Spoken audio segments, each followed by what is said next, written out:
उन्होंने कभी विधानसभा या लोकसभा का चुनाव तक नहीं लड़ा, पर अब चुनेंगी मध्य प्रदेश का मुख्यमंत्री। जी हाँ, हम बात कर रहे हैं रांची की मेयर डॉक्टर आशा लकड़ा की, जिन्होंने मध्य प्रदेश का नया मुख्यमंत्री तय करने के लिए भाजपा द्वारा गठित 3 सदस्यीय पर्यवेक्षकों की टीम में शामिल किया गया है। मध्य प्रदेश, राजस्थान और छत्तीसगढ़ में मुख्यमंत्री पद के चयन के लिए भाजपा ने पर्यवेक्षकों के नाम तय कर दिया है। मध्य प्रदेश के लिए जो 3 नाम तय किए गए हैं, उनमें हरियाणा के मुख्यमंत्री मनोहर लाल खट्टर, के लक्ष्मण और रांची के मेयर डॉक्टर आशा लकड़ा शामिल हैं। इन 3 में आशा लकड़ा का नाम शायद झारखंड के बाहर के लोगों को नया लग रहा हो। आशा लकड़ा ने अभी तक कोई विधानसभा चुनाव नहीं लड़ा और अब मध्य प्रदेश में मुख्यमंत्री का चेहरा तय करने वाले पर्यवेक्षकों की टीम में होंगी। आशा लकड़ा रांची के मेयर होने के साथ साथ भाजपा की राष्ट्रीय मंत्री हैं। झारखंड के गुमला जिले के चुरहू गाँव की रहने वाली है।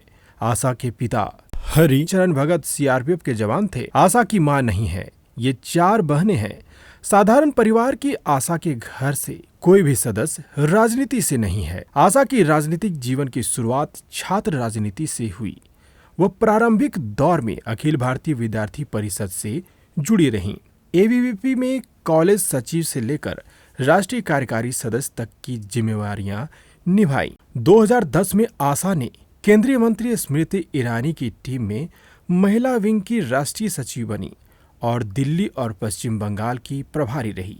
आज आशा लकड़ा झारखंड में भाजपा की आशा बनकर उभरी हैं। बीजेपी उन्हें बतौर महिला आदिवासी चेहरा के तौर पर आगे बढ़ा रही है। इसके संकेत तभी मिल गए थे जब उन्हें भाजपा का राष्ट्रीय सचिव बनाया गया था। रांची के मेयर आशा लकड़ा को जब भाजपा ने बड़ा दायित्व दिया तो किसी को भी एक बारगी एहसास तक नहीं हुआ कि पार्टी आखिर चाहती क्या है। पहली बार उन्हें 2021 में इस पद की जिम्मेदारी सौंपी गई थी। फिर दूसरी बार इस साल 2.5 महीने पहले उन्हें राष्ट्रीय सचिव बनाया गया। तब यह संकेत जरूर मिला कि बीजेपी आशा लकड़ा को लेकर कुछ खास प्लान जरूर कर रही है। अब जब उन्हें एक मुख्यमंत्री के चयन के लिए 3 सदस्यीय पर्यवेक्षकों की टीम में शामिल किया गया, तब झारखंड से लेकर दिल्ली तक उनकी चर्चा शुरू हो गई। इससे पहले भी आशा लकड़ा अखिल भारतीय विद्यार्थी परिषद में पूर्वकालीन कार्यकर्ता के रूप में काम करते हुए परिषद की राष्ट्रीय सचिव रह चुकी हैं। इसलिए बीजेपी उनकी निष्ठा से भली भांति अवगत है। अब चूंकि वे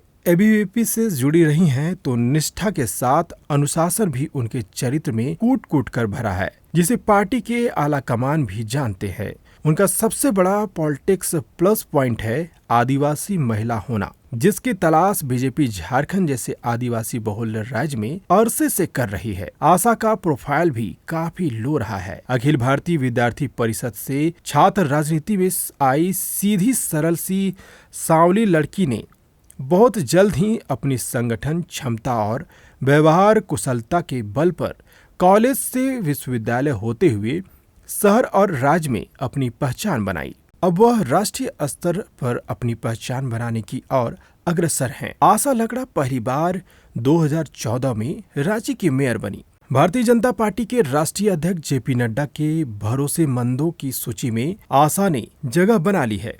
अमित शाह भी उन पर भरोसा जता चुके हैं। तभी तो 2021 में उन्हें पहली बार राष्ट्रीय मंत्री बनाया गया था। झारखंड से राष्ट्रीय मंत्री के पद पर नियुक्ति होने वाली आशा लकड़ा एकमात्र महिला हैं। इनके अलावा वह भाजपा अनुसूचित जनजाति मोर्चा की छत्तीसगढ़ और अरुणाचल प्रदेश की प्रभारी भी हैं। बताते चले कि छत्तीसगढ़ में भी बीजेपी को शानदार जीत मिली है और आदिवासी बहुल क्षेत्र में सफलता भी मिली है। संभवतः इसका इनाम भी आशा लकड़ा को मिला है। यदि इसी प्रकार वह आगे बढ़ती रही, तब वह दिन दूर नहीं जब वह झारखंड के बाबूलाल के मुकाबले दूसरा आदिवासी चेहरा बन जाए। इसमें भी संशय नहीं होना चाहिए कि आने वाले समय में राजनीति के किसी मोड़ पर आशा लकड़ा भी बीजेपी के लिए द्रौपदी मुर्मू की तरह ही तुरुप का इक्का साबित हों।